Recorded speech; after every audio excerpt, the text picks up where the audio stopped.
একটা ভিডিও আমি টিকটকে ছাড়ছিলাম যে যে ঘরে তিন চারটা জাল থাকে ওই ঘরে কিন্তু কাজিয়া ঝগড়া অশান্তি একটার পিছনে আরেকটা লাগিয়া থাকে। এই জালটি কিন্তু এত শয়তান হয় কি কমু জানেননি, একটার পিছনে আরেকটা লাগিয়া থাকে, একটা ঠেলা ঠেলে আরেকটা কাম করে না।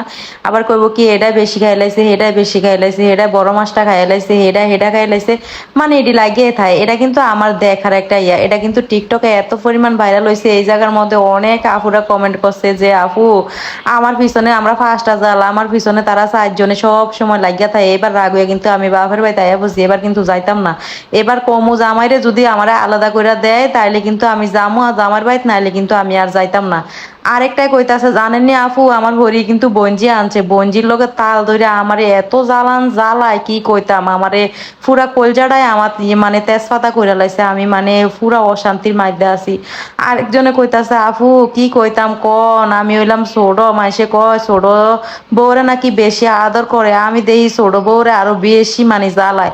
কি কইতাম, আমারে কয় কুইট্টা বান্দর, আমি বলে কুইট্টা বান্দর, আমি বলে শয়তান, আমি এটা হেডা মানে আফুগো এত কমেন্ট কমেন্ট দেখা মানে ভাবলাম আসলেও কিন্তু জালে জালে কিন্তু হিংসা মনে হয় প্রত্যেকটা সংসারে হয়। আমি কিন্তু আমার আশেপাশের একটা ফ্যামিলির মধ্যে দেখছিলাম, দেখা তারপরে আমি এই ভিডিওটা বানাইছিলাম। কিন্তু আমি যখন ভিডিওটা ছাড়ছি ছাড়ার পরে দেখলাম এইখানে হাজার হাজার মানুষের সাথে আমার এই কথাগুলো মিলা গেছে। সবাইকে আপু আপনি যে কথাটি কইছেন না এই কথাটি কিন্তু একদম পারফেক্ট, একদম মানে ঠিক কইছেন, মানে এটি আমগুলোকে সচরাচর হয়। তো যাই হোক আমার লাগে সবাই কিন্তু দোয়া করবেন, আমিও আপনাদের লাগে দোয়া করি যেমন সবাই সংসারে শান্তি আইয়ে সুখ শান্তি মতো সবাই সংসার করতে পারেন, এই আর কি।